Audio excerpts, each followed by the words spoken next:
Welcome to another episode of hold on. Restart. Welcome to a very special episode of CRT, episode 12. I'm your host, Trashcan Jones. And I'm Breeeeeg.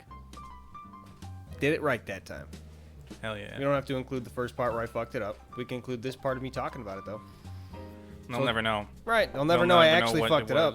I could just be lying. I didn't fuck it up at all. What do you know? I was here, and I'll say you are lying, no matter what you say. Shit. You're supposed to have my back. Nah, you know, you need, like, a heel. You know, like in wrestling. Yeah, you can be the challenge. I thought you were supposed to play the straight man, though. I thought I was the heel, if you're going to be that. No, you're the wacky main character. I'm the straight man heel. Oh, okay, I get you. So the crowd usually still gets behind me. I'm still a face. Pretty sweet. I could be a little... Being a wacky son of a bitch. Yeah, I don't think I'll be baby face, though. I'll be one of those, like, you know, cool faces. One of the ones that does, like, bad stuff sometimes, but it's alright, because I'm doing it in the name of good. Baby face with a full beard. Yeah, that's baby face I don't think would play well. I'm a little too ragged for it.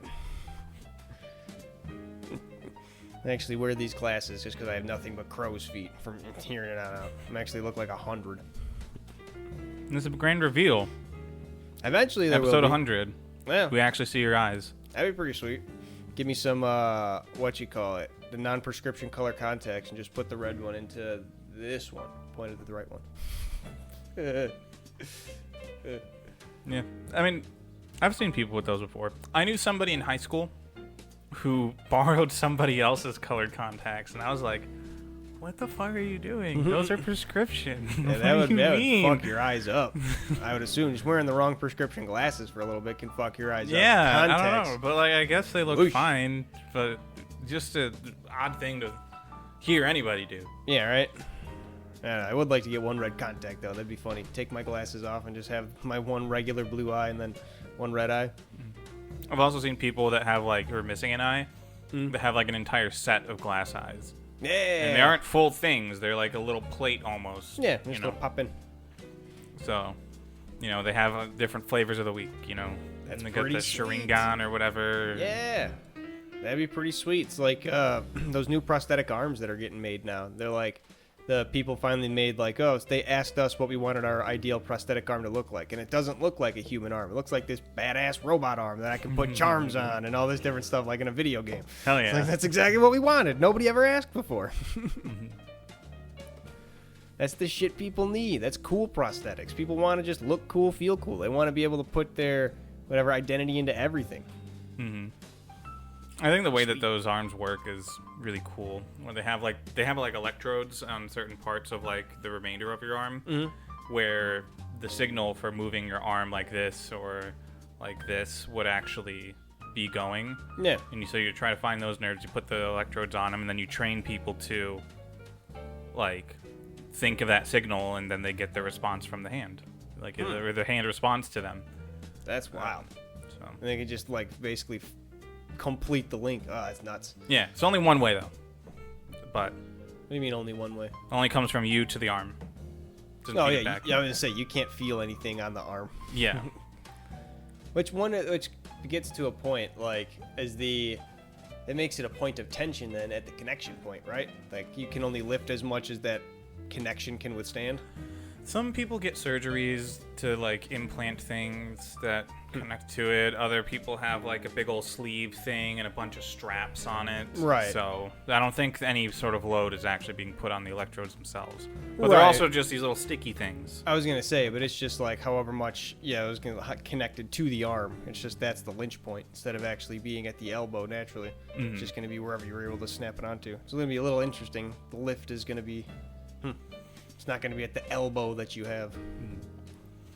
Do you also know that there's certain like prosthetic legs where basically like the section from like your knee to your foot is like completely fucked up and can't be saved, but the foot is still fine, and the knee is actually maybe the knee's fucked up, but you replace the knee with the foot backwards, so you have a functioning joint there again that attaches to the prosthetic.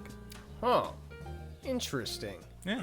I didn't know they could do that. Yeah. I mean, it's like healthy tissue. Yeah. And you just put it together. It'd be a healthy joint and everything too. That's pretty sweet. Yeah, but it is a backwards foot. I have seen it. It's like it was in some sort of documentary thing. You know, take off the prosthetic so you can like swim, and you have the backward foot, and you probably figure out how to swim best with that. Have you seen the prosthetic eyes that they use a tooth for? No. Yeah, right. So there's this weird thing, I guess, if you have like a certain type of disease that makes your like eyes like deteriorate to where the whole eyeball is healthy, but I think it's like the lens in there that gets damaged. Mm-hmm. They can make a new lens with your tooth, I guess, with part of your tooth. They take some of that out, they put it into your eye, close it up, and they like cut a circle within the square of the tooth. And as long as it's healing in that thing, I guess your body just makes a new lens of the eye within that tooth. So then they just are able to, I guess, take the tooth part out, put the new lens in, and the aftermath is horrific, pretty looking. Like, it looks like you have a skinless eyeball, but you're able to see out of it because it's actually made a new lens. Cool. Yeah, right? I just saw a whole video of the surgery, like, of it, like 3D animated, and it looked wild. Like, it looked like science fiction. But then you see the people of it afterwards, like, oh, no, that looks like exactly what happened to you. Sorry to see that. I mean, LASIK is just like you reform, like you change the shape of the lens using a laser to like make it so that it looks like it's functionally the right shape to clear up your image. Interesting. How exactly they do, I think they maybe remove it and then do that and put it back on. I don't know. I heard that apparently if you get LASIK, you go blind for like a second while they're doing it, and then you're solid. Blind for just a second. Then after that, you see forever. Yeah. I don't think I would ever get LASIK. I like using my glasses. I think it's fine. And, yeah, I don't know. I do know that, like, without my glasses, so the legal definition for blindness is that with the best possible correction available, your vision doesn't get any better than a certain rating. Right? Right. And how they measure how good vision is. So me without glasses is past that rating, but then I'm not blind because my glasses can fix me back to normal. Right. But I like take off my glasses and I think about like, wow, like I don't have very good vision. Like this would be really, really tough to deal with. So, yeah. I don't know. I'm thankful, I guess, that I got like actual glasses and stuff like that. I also heard sometimes people go blind from LASIK, like for good. Ooh. So that's rough. I mean, like it's bad outcomes for some surgeries. Like it happens. So yeah. I wouldn't want to risk it at all. Like if I can see perfectly with a little bit of help from glasses, I could take that. No, my brother had one bad eye. I think it was just like a lazy eye. I don't know exactly what that could medically be defined as, but he had that for so long that by the time he got it fixed, his other eye had been compensating for so long that it was actually a lot better now. So he has like, I guess, 20/10 vision. Like he has better than normal vision just because he has the one regular eye and the one now just was super eye that used to be compensating but now doesn't need to. Mm-hmm. So now when he looks at, like, he says VR goggles, they just don't work for him. Oh, like he can I guess he can just see past whatever trick it tries to play with the light of just like he sees things flat in like different depths. He can just see everything in it as opposed to having to like get blasted back. Yeah. Well, 2010 sight, like I've definitely heard about that like special type of like long distance sight thing that people can get or people might have, but there's also like just farsightedness, which is, like 2010 vision, where like you just can't see, your eye focus is farther away than you want it to. But doesn't that mean that you can't see things that are closer to you? Yeah. Right. But some people can see farther away and can see closer to them by focusing. But I don't really know how that works. I just know that it happens. I've seen it, people talk about it. Maybe it's one of those other fake things like photographic memory, where it's like, like you sort of describe it and it's like somewhat like a real thing, like that people actually experience, but the whole like what's actually going on is like we have the complete wrong idea.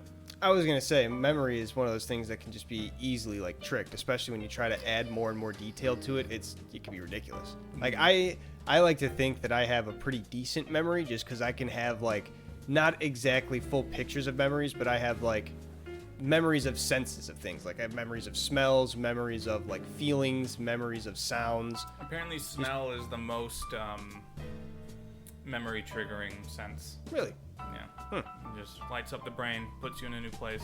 Yeah, I mean that makes sense. Like people like, if something has like a distinct enough smell, like the subway smell, it becomes infamous. Like people know about that. Like you don't even have to talk about it. Like so you talk to anybody who's been inside a subway, like yeah, I know.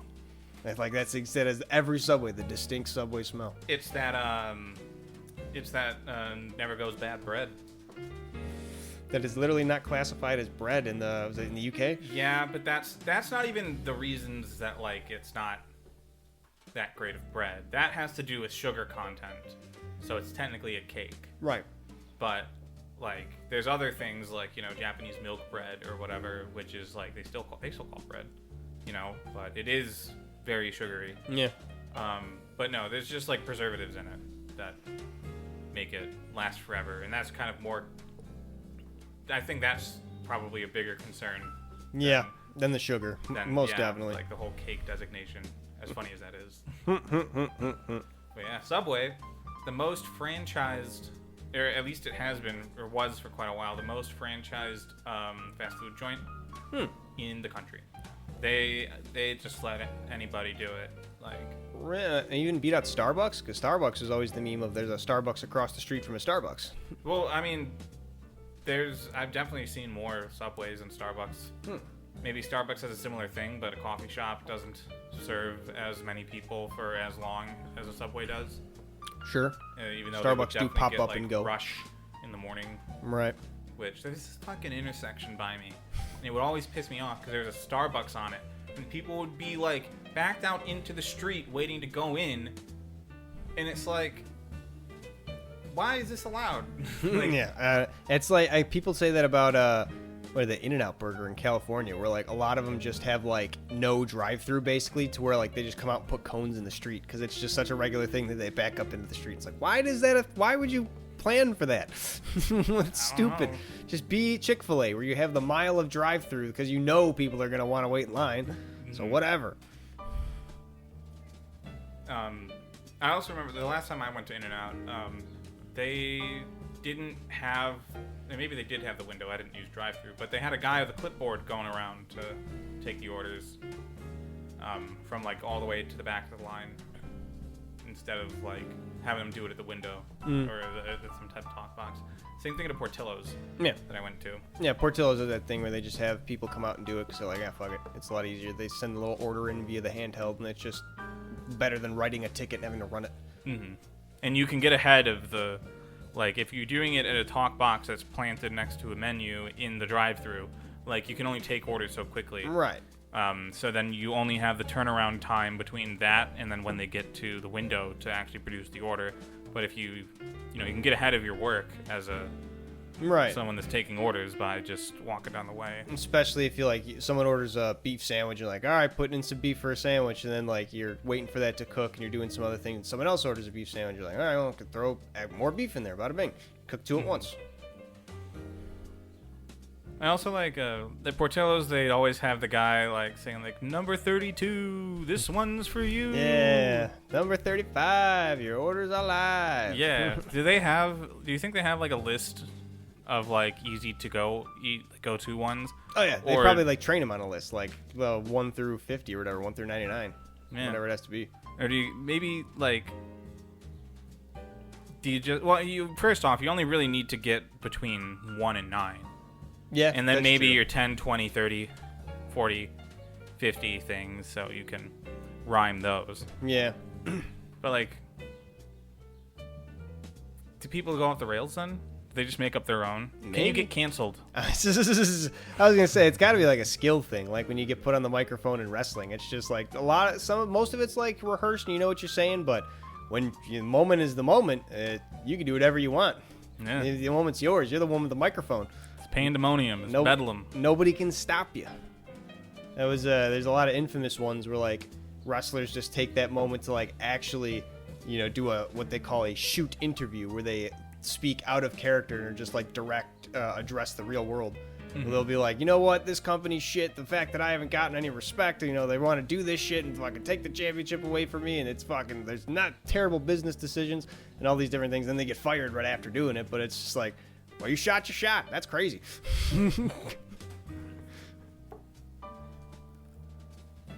Yeah, good old drive-through places. Yeah. Take a timeout real quick right here. Bye, sweetheart. Au revoir.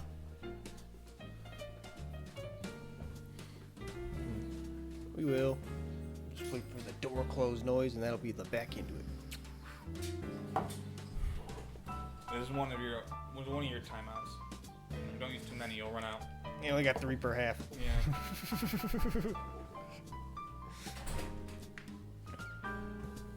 We each get a challenge per episode too. Throw a red flag. It'd be pretty good if we get fucking yellow flags and red flags, throw penalties at each other. Yeah. Flag on that one. Phone calls are dead. You don't get to call me anymore. I still love how you hate my phone. It's texts. It's just not necessary. It's disappointing that it just wants to keep doing that, because it'll tell me, you know, 2 different times every single time, like, oh, I'll be here at this time. Brendan shall be. And it's like, you don't know that phone. You're going to be wrong. You don't know you're going to be wrong, because that's all you can do is just say what you're told to say. You need to be better than this. And what does it do? Same time. Oh, I'm going to be here at this later time, actually. Updated arrival time. What did I tell you, phone?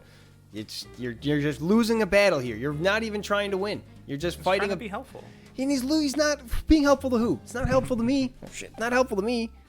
It's not helpful to you. What does it do for you? It lets people know when I'm getting there. You know what? It actually is a lot better on iPhone, because then you just get like a notification from the maps itself as opposed to SMS. Nah. But yeah, I always do that when I'm driving somewhere, so people know when to expect me. Just tell them when vaguely to expect you, like, oh, I'm leaving now, and then that's that. We'll save anything that may have happened on your journey for when you get here. Like, oh, it was crazy. My car flipped over, and that's why I'm so late. I don't give a shit. You know, your phone doesn't need to tell me all these things. It's going to be disappointing and wrong, and I'm not even that close to your phone, so I'm kind of uncomfortable with it communicating without you behind it. Fair enough. I'll just send. I'll take notice of when it sends you messages, and I'll just text and drive. It'll be easy. It'll be fine. Yeah, no, be a much safer option. Yeah. I also saw some, like, it's so crazy to me when we were talking about, like, you know, making sure you don't speed, all that stuff. Actually, boss, it was a good thing I was late. Yeah. You're welcome. But, like, I don't get why people do certain things. Like, I got passed today by someone who was driving on the side of the shoulder. Yeah, the shoulder. Why? You ended up getting back into the lane, and you were not very far in front of me. You were still like 1 car ahead of me. That's like I was saying with the guys like standing muscle at the convenience store. It's mainly just because if people can do something and get away with it, then they will. You know, they're impatient, they're irrational. That's all it takes. Yeah, I remember in high school people just being like, "Yeah, I stole a beanie." Right. I mean, just because they could. They figured like, and they just look around, pocket real quick, walk out.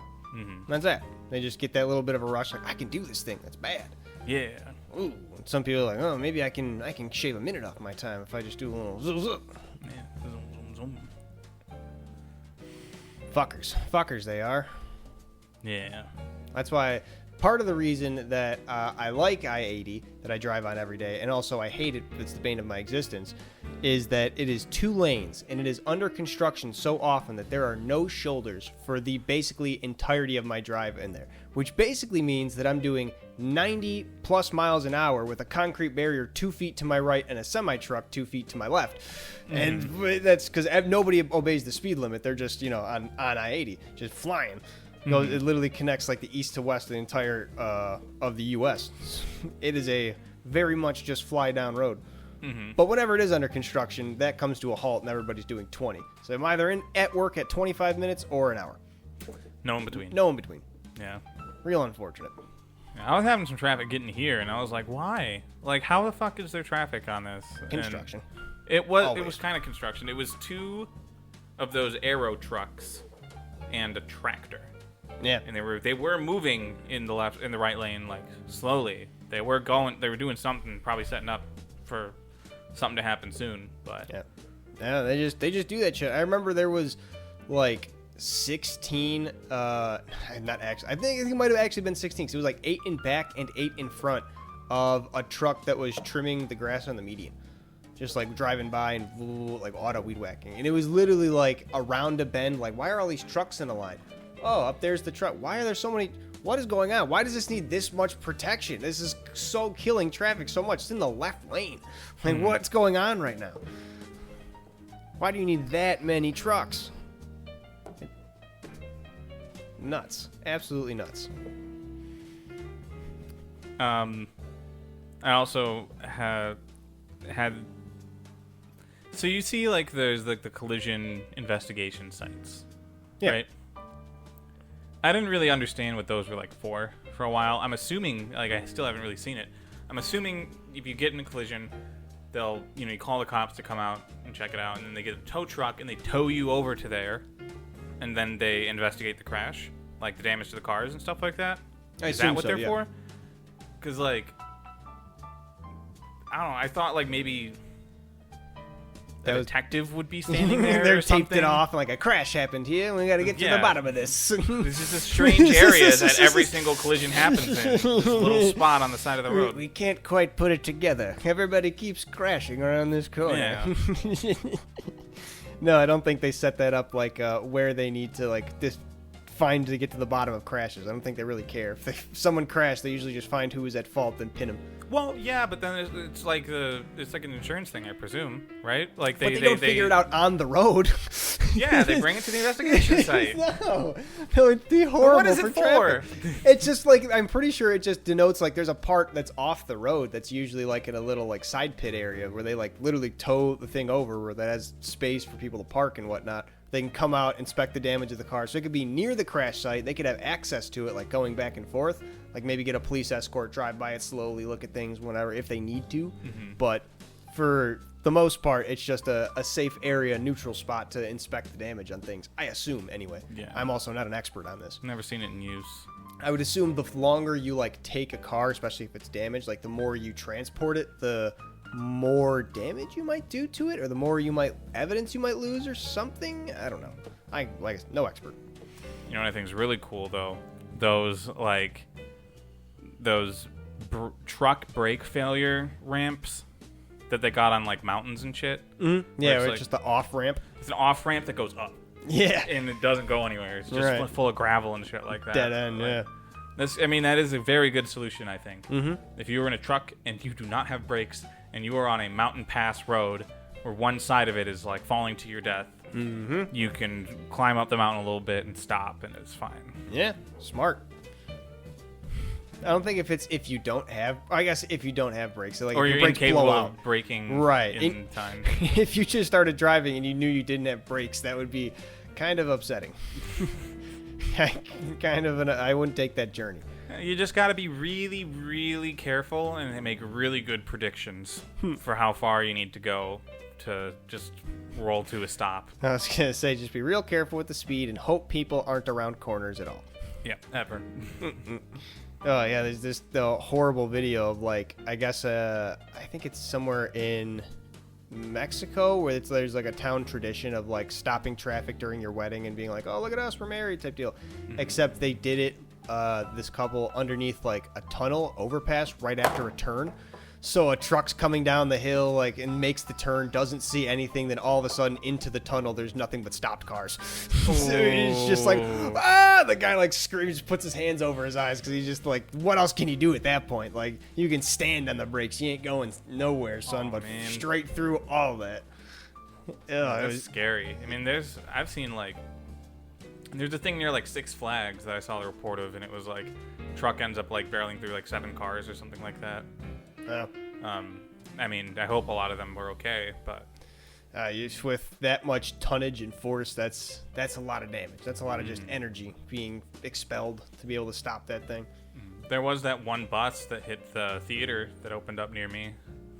Really? The Ramova. Yeah, there's a bus driver in Chicago, and the reporter there told me that the bus driver fell asleep. and went through a red light, hit a couple cars, hit the side of the building. It just got redone. Dang it. So rip. Oh, good. We just finished our new building. Well, I hope the bus routes are getting good because I got to catch a bus across town. Turns around. Oh, no. The bus shouldn't be here yet.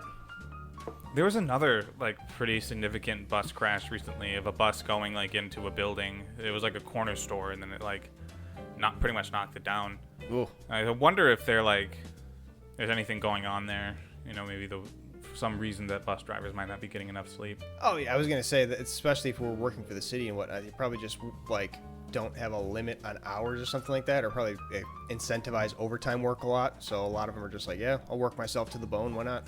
Yeah, it feels like something that should be unionized, but I've heard that bus routes are actually super wacky. There's no super set schedule of them. If you're a bus driver, you could just start on a route and start taking people on stops. There's no set thing. You start at a certain time. You make sure you start at a time so you can get on this route at a time. It's just whatever.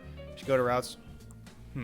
So recently, I feel like the bus service has been better, but I remember back a couple years ago, I had a party to go to, and it was just down the street, maybe 2-3 miles, I don't know, something around that range. But I didn't want to walk it, so I'm I'm gonna take the bus. I stood out there for 40 minutes, and I had the CTA app open, and I was looking at it, refreshing it, and it's bus coming in 2 minutes, bus coming in 1 minute, bus due.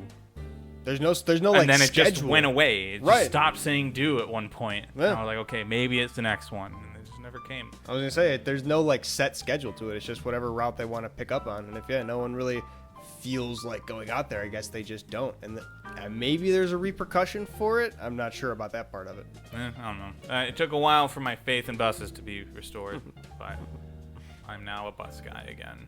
Nice. Big fan. Get you from one place to another. Super cheap. Yeah.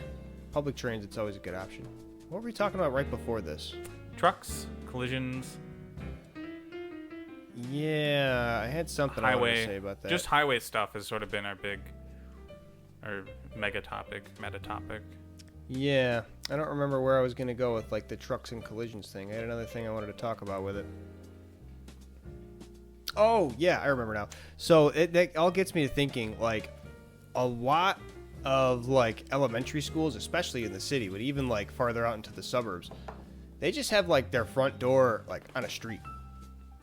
To the point, I know there's school zones and there's usually police right by the front door of things, but there is no safety measures for a car going right through the front door of most schools. It's wild. There's no there's usually no bollards in front of the door, and so maybe for some inner city schools there might be that for parking reasons, but most schools that I've seen, you could just drive a car right through the front door, no problem. Well, I feel which is kind of strange. A lot of these types of collisions tend to happen due to poor road design. Because there's a lot that goes into, or that doesn't always go into road design, where it's okay, this is supposed to be, you're supposed to drive at this speed on the road. It's 40 miles an hour, but you have 3 lanes and barriers and stuff. So you're not really promoting the idea that you need to drive 40 miles an hour on here. It looks like you should be driving faster, and people do. Right. So, yeah, I feel maybe they just have as much of a chance of a car going through the front than any other building, and it isn't particularly common. But you would just think, though, for a school especially, you would put safety measures. Be sure, especially if you're building it right next to a fucking street where cars drive on 10 feet from the front door. Put some bollards up, put a little safety thing, put a whole wall up even. Don't let them. Tree. Something. It's the amount of things they have the little drive up where you can drop off your kids. You just take a right turn right into the door if you want to. If you're just a psychopath, I suppose. But if something were to happen, God forbid, those cyber trucks that just don't stop accelerating when you hit the brakes. I got the email, sometimes the brakes just don't, decelerate the car. It's good for old whatever. Digital. Right. It's some bullshit like that happens that you can go right through and there's nothing stopping it. And it's only after the fact people are going to go hey, why didn't we have anything stopping cars from going through the front door? That seems kind of elementary. Yeah. I thought I guess I've never been in a Cybertruck, but I remember the Cybertruck announcement. They were saying that they weren't going to put a brake pedal in it. No, I think it was that they weren't going to put airbags in it. Maybe that too. But the brake pedal thing is what I heard. No way. I don't remember ever hearing about that. It's supposed to be automatic. They got all the cameras and stuff, prevents you from colliding. But it's about as cocky as not putting airbags. Ugh, that brake pedal wouldn't make any sense. I feel like even if it's like auto driving, you're not going to get to that point where you're like, yeah, you don't even need to do anything. It'll just do it for you. I feel like nobody's going to allow that. No car regulatory company. Yeah. Well, I'm assuming they didn't actually do it for those reasons, but, you know. Who knows if it has crazy airbags. ideas. I've seen it get hit by like Toyota Corollas and different things and just get absolutely destroyed. So that's really funny. What, the Cybertruck getting destroyed? Yeah. Oh, wow. I thought that thing was supposed to not do that. Yeah, it's literally, it's made of like untreated stainless steel, and it's like... I think it looks so good. It looks like neat. It looks like an old video game car, which I like. It's a good meme car. You can't take it through a car wash. So like that's the amount of off-roading you could do with it is car wash, and then and before you lose. Yeah, so... I remember seeing the thing that was like it's a make sure you wipe off any water that gets on it. Like it's right because it rusts. It's not treated stainless steel. There's like videos of guys just slamming the door shut, and then you open it up and it just rips the interior panels off because it's not meant to be slammed shut. Like it's just such a horribly made car. Mm-hmm. And people can literally rip it apart with their hands because it's got the stainless steel paneling, but it's not on there with anything more than just like bolts and snaps. Mm-hmm. So if it get hits by anything, it's supposed to be like, oh yeah, it's super cool, like these new cars that just have the breakaway bumpers and everything. It's supposed to divert the force, but all it does is just crash and crumble. It doesn't actually do anything. I think I also remember seeing like I think it was the Cybertruck where it has like the frunk and it's like an automatic thing that like opens and closes it, like a regular trunk. Yeah. And how apparently that thing is actually pretty dangerous if you like were to leave a finger in there or something like that. Like videos of people putting carrots in there and then it's like it cuts the carrot and it's like, wow. A guy put his finger in there and got it stuck. Yeah. He didn't like break it or anything. He just like was able to slip it out, but he was just like, oh yeah, that's a bit concerning because he's like he's trying to be a fucking simp for it, trying to be like, yeah, no, it's still fine. My finger's not broken. I've also seen people talking about issues with having raccoons try to break in to the back trunk, thinking it's a dumpster. Yeah. Nice and square. Which like owned. Sorry to say, Cybertruck. It's not even doesn't even have enough like bed space to be a fucking pickup truck. Like minivans have more storage space than that thing. It's ridiculous. Yeah, I got an SUV. I mean, I just put the back seats down and it's spacious. Bada bing. That's more space than the Cybertruck would ever allow. Someone posted a picture of like, oh, Costco runs with it, and it's like literally the entire back like Tetris packed full to not an inch to spare, and same with the back seats and front seat. Everything but the driver's seat. It's like, oh, so you also got the frunk. Is there a frunk in it too? I didn't the realize. frunk's the one that latches down, open and close like that, and then the back has like a slidey thing. The slide, yeah. I didn't realize there was a frunk too. Damn. Yeah. I have been seeing more Cybertrucks, like, over time. Yeah, same. Seeing them more on the road. I also saw there's, like, one guy that, like, polished it to be very fine it's a and mirror reflective, sheen, yeah. which is, like, the opposite thing that you would want out of a car on the road, like, to be less visible. Right.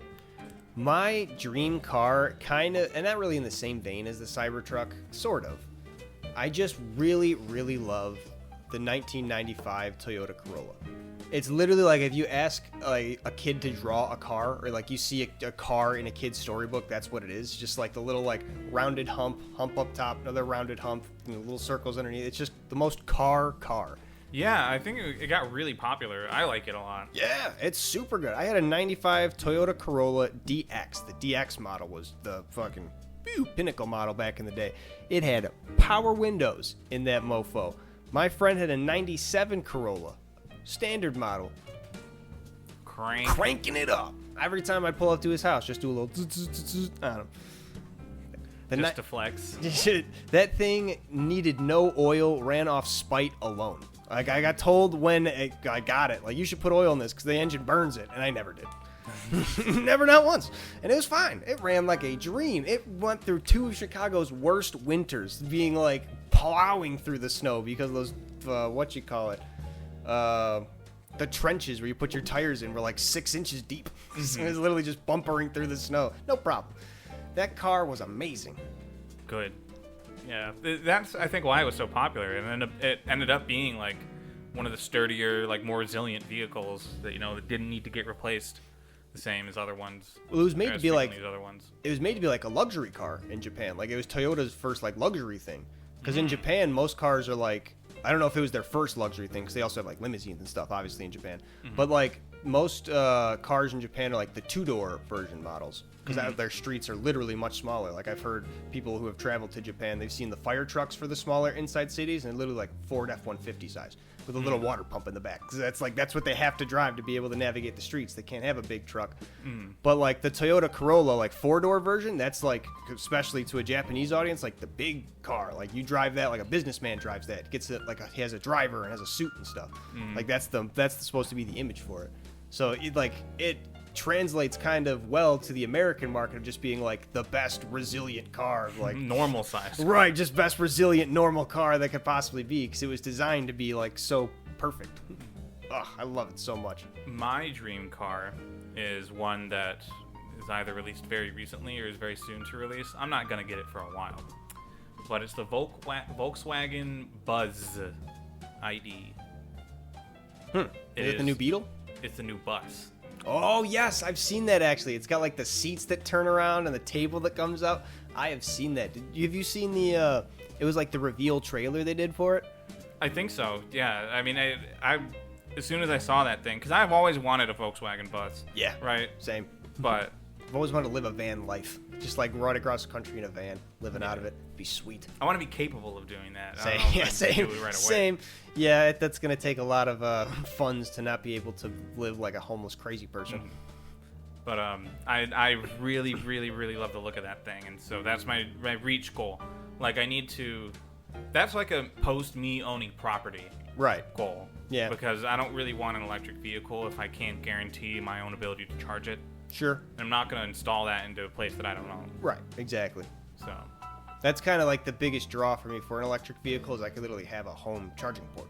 Even if I have to pay for it still, like I don't have to go anywhere for my gas, basically. That's sweet. Yeah, apparently, so like you got like the superchargers on like, the highways and at like certain spots, you could find it with your car or something like that. And that'll charge your thing in like 20 minutes, half an hour or whatever. They put a lot of energy into that, but like the home version of that does not charge that quickly. Well, yeah, because it's meant to be like you plug it in, leave it overnight. Yeah. Yeah, that makes sense. Plus, it probably would cost you a shitload more if it was that, like energy-wise. Yeah. So, I appreciate it, I suppose.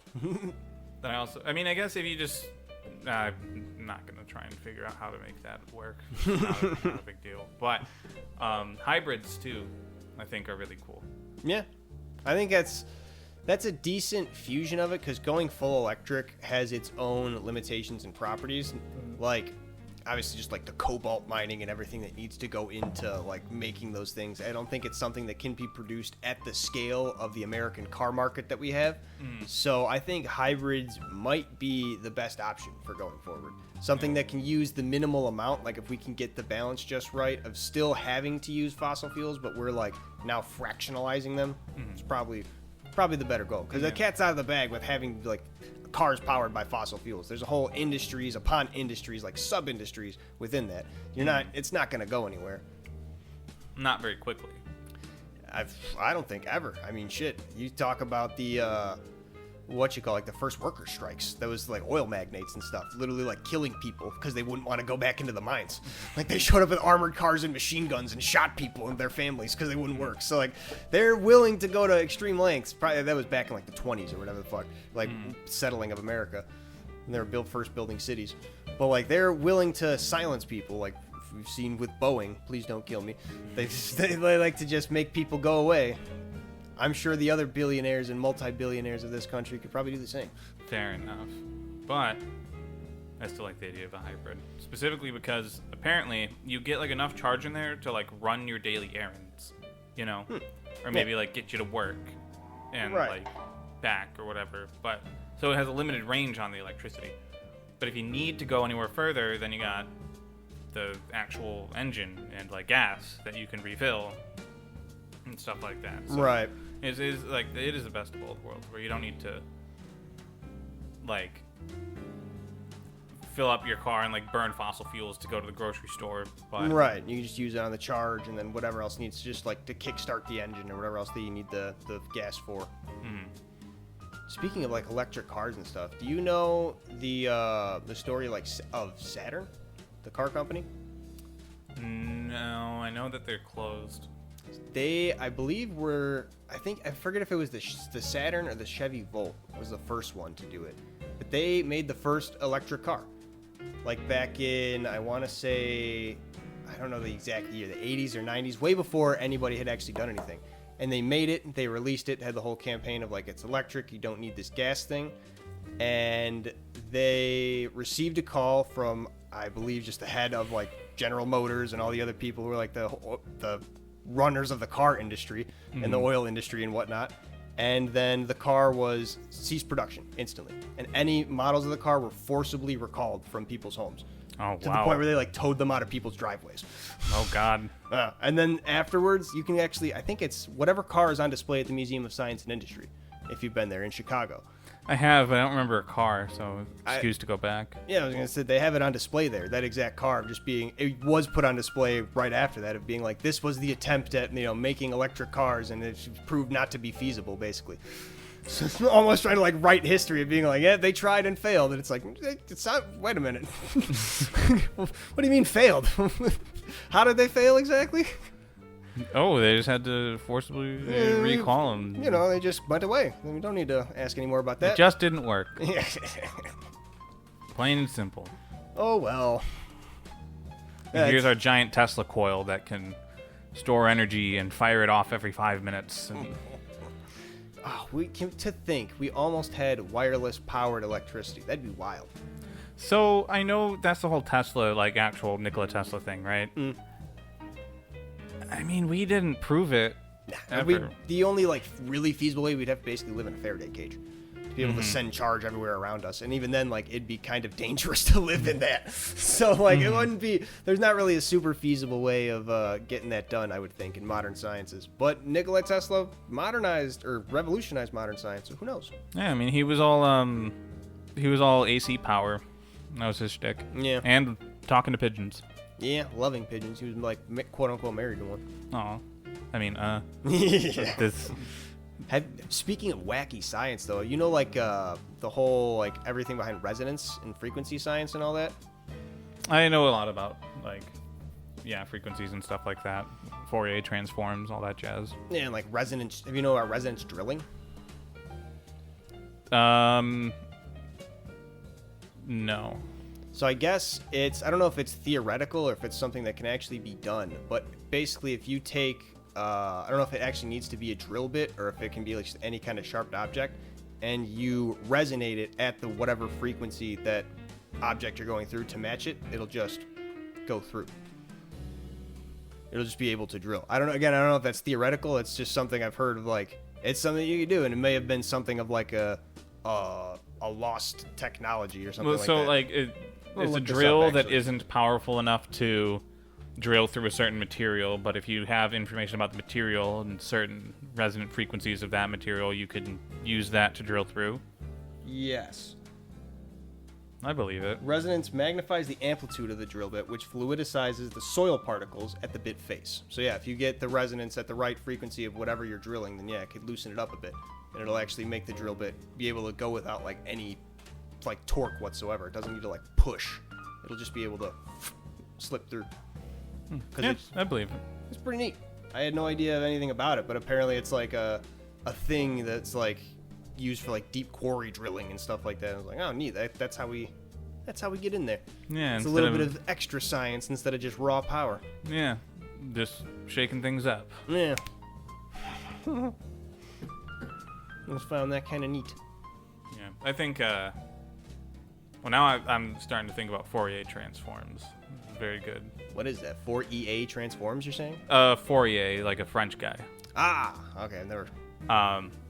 But It's like you convert a signal of like a bunch of like waveforms into the. Basically, you change the x-axis from time to frequency, and then you have the signal, and you'll have spikes at the points where like there is a certain sine wave that when you add them all together, they make this particular waveform. So if you used like a mixer in like, you know, editing this Sure. or anything else, that is a Fourier transform as far as I know, where you have like the x-axis is frequency, and you can like scale things up and down. But then you convert it back into the original signal after having changed, like putting up a frequency up or down. Because if you were trying to edit that like directly on the like signal itself in the time domain, it doesn't make any sense, right? Like, how are you going to pick out like a particular signal and amplify that from the other signals that are going on at the same exact time? Well, you convert it so, you know, you have all your individual signals on a line, little spikes of where they are, and then you can change the amplitude of those, and then you just throw it back in.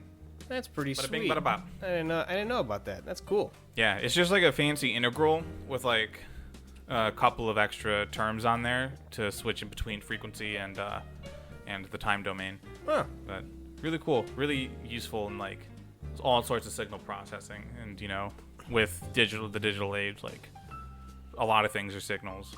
So Yeah, that's pretty cool. Did you ever get around to watching that video I sent you of the guys making the NES game, but like today, trying to do like going through all the different coding properties? I don't think I actually did watch it, but Super cool. it does seem really cool. Yeah. I think I did click on it, and they were like selling the game, right? I Or think maybe having like a ROM available. I think they had like maybe a Kickstarter to sell the game or something like that. But yeah, the video is mostly just going over like how they manually compress things, or not manually, but how they did compression and fit things down into bytes. So for things like sprites, they break things down. Like they have a sprite that like the left eye. I think I did watch the video because I was thinking of like, because they were talking about having a new game plus version in it, right? Yeah, and they were able to like make the levels randomized, where they were able to like, okay, instead of having randomized levels, we can make all levels the same, but then like flip them and have only certain parts of them be randomized instead of the whole thing. So it's like, okay, so you randomize the different little parts that are just like the jumping parts or the whatever parts, but 95% of the level can just be copy paste. So you don't have to worry You about use like a sprite sheet, right? Yeah. You know, like this is like a corner, this is a wall, this is a ceiling. Right. This is a semi-solid platform, and like this is acid or whatever. And then so you have all those different sprites, and you save on memory because you're not drawing the entire picture. You drew like maybe a quarter of that entire picture, Right. or and less, the rest of then it you just pulled. you have information. Yeah, you have information saying where each part of that picture goes to put together into a whole. Right. So the line of code is just like all the different things, and then you know if it's just putting it into simple Boolean logic, then if this like put then the rest of level. Which, that's pretty sweet. I didn't realize like all the different compression techniques they could use of just like folding sprites over. Yeah, I mean, Super cool. It's a lot more clear, like all the different like types of tricks that they used back then. They're a lot easier to explain because you're working with like smaller numbers and Yeah, like stuff the like that. the fading out thing too is really cool to see, where they can only have like 5 sprites on screen at one time, so they just kind of like do like make the 4 characters fade in and out like one after the other. Yep. So that because it's still a pretty high refresh rate. I think it might be 60. Yeah, 60 hertz. So like if some of them are only there for 30 every other frame, you're still going to see them there like Yeah. the entire time. It's just going to be a little bit fainter or something like that. It'll just be a little choppier. Yeah. 'Cause it'll be a 30 frame animation basically instead of a 60 one. But yeah, Yeah. it's pretty neat. And when they're like little tiny guys, you don't even notice. Yeah. That's perfect. Super Mario Brothers 2, the one that is Doki Doki Panic, but Yes. Mario. They used up like every single color they had for their like sprite sheet. And then so to make the whites of their eyes, I'm pretty sure they had like a separate sprite that they put behind it as like just for eyes. Oh, And yeah, it was just like transparent Right. for the eyes, and you just put that behind. Either that, or they just had it transparent or something like that, and then you would rely on the background to like color that in for you or something like that. But Pretty neat. yeah. Super Mario Bros. 1, all of the clouds that have the smiley faces on them are actually just the bushes, only the tops of them. With a Painted different green. color palette. Yep. Just painted green. There's you know about shiny Pokemon, right? Yeah. So those were first introduced in Gold and Silver, the first game for the Game Boy Color. Gen 2, yep. And it's not really proven, but a lot of those seem to follow a pattern of just a straight palette swap. Oh, like- yeah, like they were blue and purple, so you switched the purple and blue around. Yeah, more like it's Espeon is pink, and then he turns green when it's a shiny, and then other pink Pokemon turn green for their shiny. Oh, okay. So you're And then- saying they just had like one palette for Pokemon, one palette for shinies, and they just pick pink Yeah, to green. like if you are pink, then it references another sheet. Okay, yeah. But like maybe just going an entire pass over like that, to make the shiny Pokemon, and then having like some special cases Right. where like for this specific one you have this change, stuff like that. Yeah, I was gonna say Magikarp and Charmander are both weird ones. Charmander gets gold, and then Charizard turns black and red. Magikarp is gold, and Gyarados turns red. Charizard was purple in that game. Yeah, he was purple when he first started, but now his shiny is black and red. Yeah. I was gonna say, I thought I remembered the purple shinies like just being base ones, and that I think that clouded my memory a while back of thinking they were shinies in Gen 1. Because I was just like, yeah, weren't all the shinies just like purple because they didn't actually make shiny colors yet? They didn't exist in Gen 1. I had a false memory of that. Yeah. Well, I mean, the Gen 1 games did have color palettes if you played it on a Game Boy Color. Yeah. But there's like a backwards, like... That was Game Boy Color hardware, like assigning colors after the fact, so it wouldn't have had shiny Pokemon. Yeah. Blue Pokemon would tend to be turned pink. So you have like Quagsire and Wooper. Squirtle and Blastoise. Blastoise turns pink. Yeah, Lugia has blue on them, and then they all turn pink. So, saving time, saving memory. Makes you sense. just swap it over with another thing. Did I tell you about the Super Game Boy? I think it was called the Super Game Boy. The Super Nintendo cartridge you can plug Game Boy games into? No, but that tracks with what Nintendo liked to do with their home consoles, because I remember a similar thing for the GameCube. Yeah, you can plug your Game Boy in, and there were very few games that actually had support for it. Like, I remember Wind Waker was one of them. You could do the Tingle game.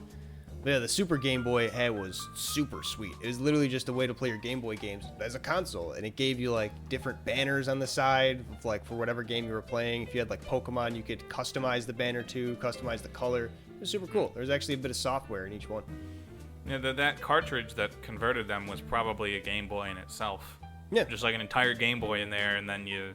It was probably a Game Boy, and then whatever memory stick for the whatever banners for the Game Boy library. Because it probably wasn't big, so they were probably just able to have one for every game. Yeah. Multiple for Pokemon, because it's the staple. Yeah, and then you just have that connect to a Super Nintendo. Makes Yeah. sense. They had a lot of cool shit for how those consoles work together. Yeah, dude, I miss the days of peripherals. They need to make more shit like that for PC. Like I think you mentioned, I don't know if it was on the stream, but the tractor or the farming simulator thing they have for the collector's edition is literally just like a USB key ignition. I don't think I mentioned that, but that's so cool. It's right. That's so awesome. It's like cool. You could start your track like that. But I want to use that for so many different games. Just that'd be so cool to start my car like that in GTA. Just have that for just a power button on my PC just to turn the key. It'd be so fun. I want more peripherals for the PC. More different things to play with. Not just a driving sim, because whatever. That's cool. You spend millions of dollars on that. Give me the Tonka truck thing that I put over my keyboard so I can pull the levers that press keys. That'd be sweet. You see, another thing, it's almost like it is a bygone era, to have all those peripherals for your games and stuff like that. But the hardware itself has found a way to persist in the form of really weird game challenges, where it's I beat Dark Souls with a Rock Band drum kit. Yeah, Donkey with a Kong Rock Band beat guitar. drums. Yeah. Yeah. And you just remap it, and then, you can do whatever you want. I saw a guy on TikTok, and he was streaming playing a game inside a plywood box with a fiberglass window in the back. The camera's on him, and it's rotating. And there's buttons on the walls. What? Yeah. What game was he playing? I don't know. I don't remember. I don't think he was doing very good at it. But yeah, interesting ways to play scene the game. from Inception. The spinning hallway. The spinning room. Yeah, crazy shit. Playing Donkey Kong, or it was, I forget, probably both at some point. Donkey Kong and Winston on Overwatch by wiring bananas to electrodes. I've seen that one, yeah, the bananas so you one. could hit the bananas. Have I shown you the Warzone playing with a recorder? No, but oh, that's a really guy. I'll show you that after. He plays Warzone with a recorder, and he's just seeing his like line up shots like doot doot doot. It's so good. Oh no, I have seen that. Yeah, where he hits the headshot on the guy, just boom. So goes into good. that guy. Just plays this sour note to hit the headshot. I don't know how he didn't pop off right after that. That is the coolest shit in the world. Yeah, I mean, pretty much anything can be taken as an input to a computer, and you can route that any way you want to control a game. You know, control a game or control anything on your computer. Dude, we need to run games with the Power Glove. We need to get some IR sensors. Probably some better ones than Nintendo had, because those sucked. But we can get games fucking Dark Souls like this. Yeah. It'd be sweet. Have to drink your flask. You, like, just reach in your pocket. You gotta do the movement. Dude, I think what we should do is, because speaking of these peripheral games, do you remember the era of peripheral all-in-ones? It's like they used to have the plug-and-play consoles, like I have over there, the SpongeBob one, but they would also have like ones that were whole peripherals as well. Like there was a Star Wars one I remember where you could plug the little droid into your TV, but it also came with a lightsaber. And it was like the droid was also like a Wiimote bar basically. So you can like, and it was a lightsaber training game. You had to like whack down, like block shots and all these different things. So it was like a whole peripheral thing. There was another one that was a baseball game where it gave you a baseball and a bat. You got to like pick your pitch, then actually throw it. And the harder you threw it, the harder the pitch was. Same with the bat. I'm assuming with a wrist strap. Yeah, of course. Yeah, all these had wrist straps. And then there was one, my favorite one that I really want to try and play with you, besides the baseball one, because the baseball one was lit, is a football one where it came with a DDR dance pad and a football that you actually had to like hold, like snap and throw and all these. It was. And then when someone catches it, you like gotta step on the thing. Yeah, you gotta step and like to hit a spin move. You gotta like stomp or like do like a one way where like you go north south with it. It's super fun and super just like. No other game does that. There's nothing like no other modern game would even try to do that because they don't even think about the peripherals. But that game was just peripherals, and that was just so much fun. Yeah, I think it's cool. And I also think that type of thing is sort of being phased out by VR. Yeah, VR. That's what I was gonna say is VR is just like the peripheral now. Which I don't even. To be honest, I mean I have played with like an Oculus before. I don't know if I like it that much. I think that if I'm going to be doing VR, I would need to go all the way to getting the fucking treadmill. You know, the omnidirectional treadmill with the thing that you have on your waist. Absolutely. Yeah, same. Like, not being able to properly walk or run in those games is just so, like, confusing to me. It's like, oh, I gotta go over there. Oh, I'm so convinced by this, like, natural world around me. Let me aim where I need to stand. Hit a button to teleport, just like real life. The teleporting mechanics are what I hate, which is why I might have a solution that I actually might get into if I ever get into VR, is you just play the game with the VR headset, with the VR visuals, but use a controller. It's a little bit different. I mean, your brain's already wired to use the controller for movement and everything. It's not super disorienting if you just actually look around. Now just the screen is everything instead of where you have to focus. Your whole vision is the screen. I like that idea. Right. And all you need is a swivel chair. Right, yeah, you can just look around. If you really need to, yeah, you can just have a wireless controller, back up, and then just swivel around if you need. But, you know, like most times you like looking around, moving the right stick would turn your body. And that wouldn't be super disorienting. Like I said, if you just knew everything was being on the controller, like you didn't have to point and teleport. Because that breaks the immersion when you have to do that. Like, that's not gameplay. That's just the very bare minimum to make this gameplay string along. I've seen, I think, a lot of VR games that I've seen clips of, like, you can tell that they have to play within the restraints of you not being able to, like, actually move. Right. I've seen like some wizard duel game where like you and the other person are standing on opposite ends of a bridge and you like draw like things and shoot them at each other. Yeah. From a distance, don't really move. Where you're Maybe on like dodge platforms, or right? Something. Yeah. But like you don't get to move around actively. I've also seen clips of this guy playing some type like Spider-Man indie VR thing. Huh. He's probably unlicensed, definitely. Yeah. And then you just like swing with the web. Yeah. You know? So you can just stand exactly where you are.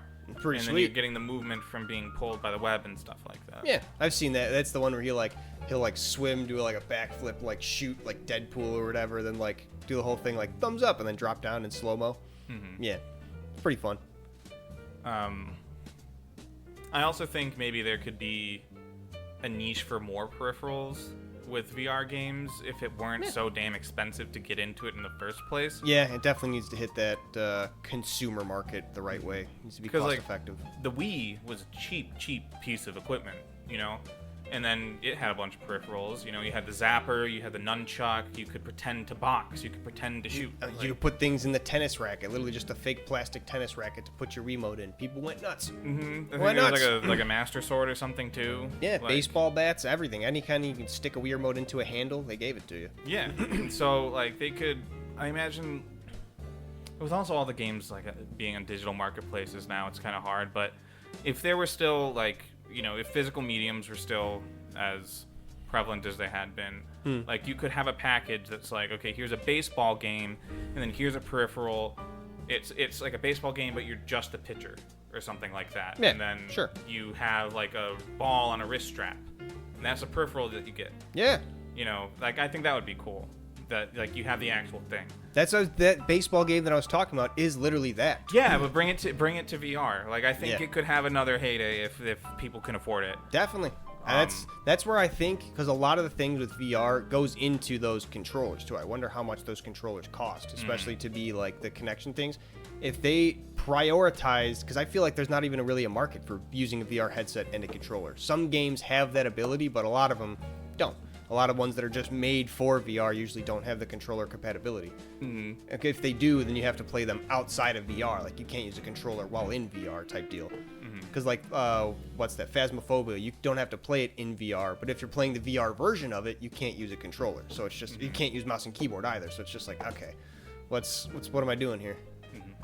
Also, I'm pretty sure in Phasmophobia, if you play it in VR, you actually get an extra slot in your inventory. Really? Yeah, I think you get a dedicated slot for the flashlight. That makes sense. Yeah, I think you can like put it up here. Yeah, something like that. Yeah. But yeah, way to be an unfair game where you give benefits to the VR players but not the regular players. Pay to win. Yeah. Pay to win. Pay to win ghost game. Pay to win ghost hunt. Phasmophobia is so good. I want to play it again. It's a fun game. I had played a lot before. I have so much shit in there. It's insane. Like they updated the like whole like commerce system there where you buy your like flashlights and your salt and your dots reader thing, and for some reason in that conversion I just got like $1 bajillion.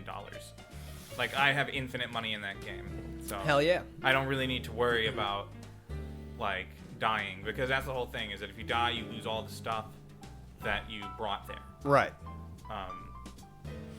Yeah, I feel like games like Lethal Company kind of push Phasmophobia aside, because it brings that same kind of like vibe of you have to go explore spooky stuff with your friends and that same kind of communication that you get with them. Yeah, but I think it does sort of step on the same, not step on their toes, but like fills the same sort of niche. But yeah, Lethal Company is definitely like a comedy game. Yeah, like it's meant to be goofy, right? As opposed to be scary. It's meant to scare the shit out of you. Yeah. God, I love that game. I remember like, you know, you always try to go for like the extra, you know, the bonus points for like getting a picture of the bone and like learn everything about the ghost, catalog everything you can. Yeah, of course, gotta go.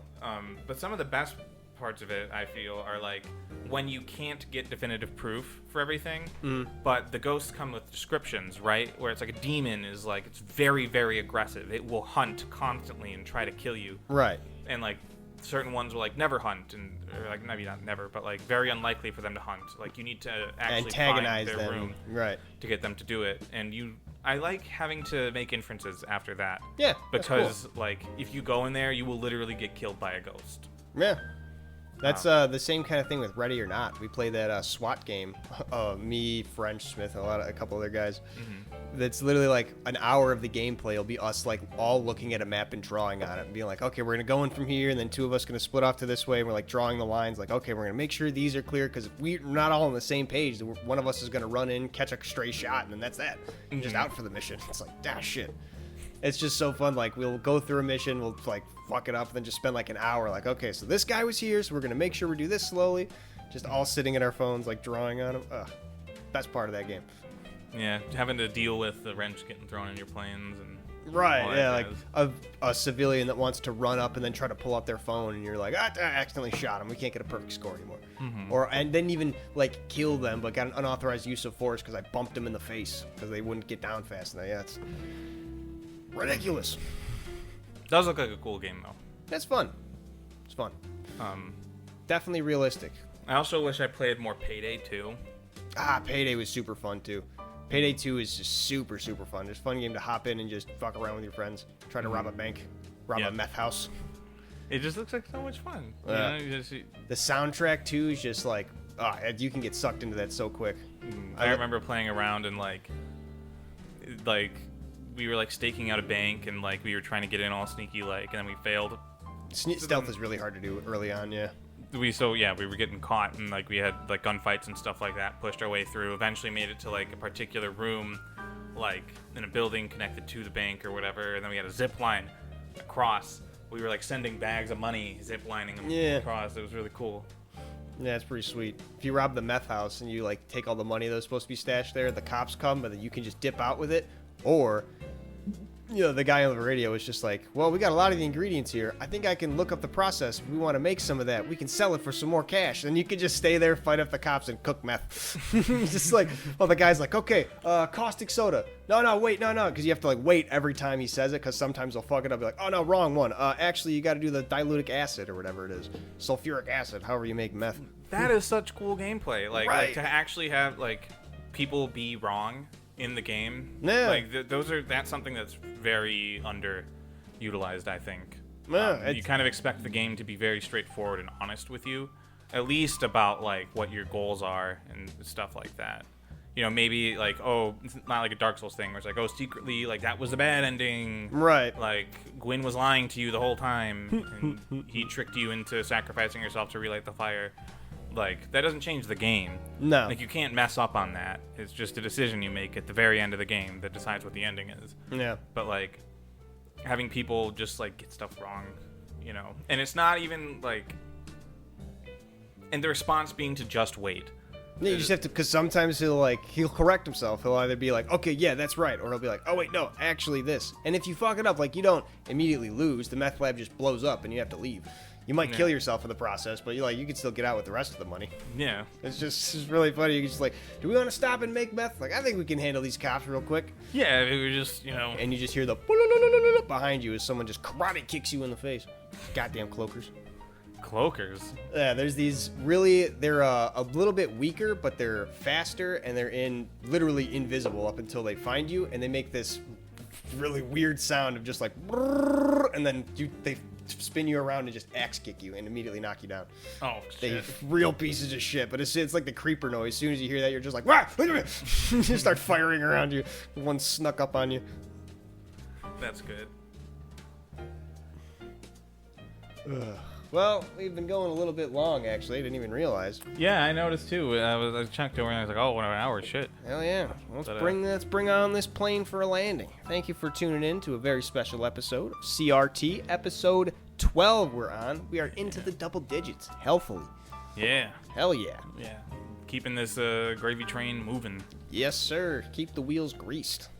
Tune in every Tuesday for new episodes. But besides that, we're out. Catch you on the flip side. Catch you on the flippity flop.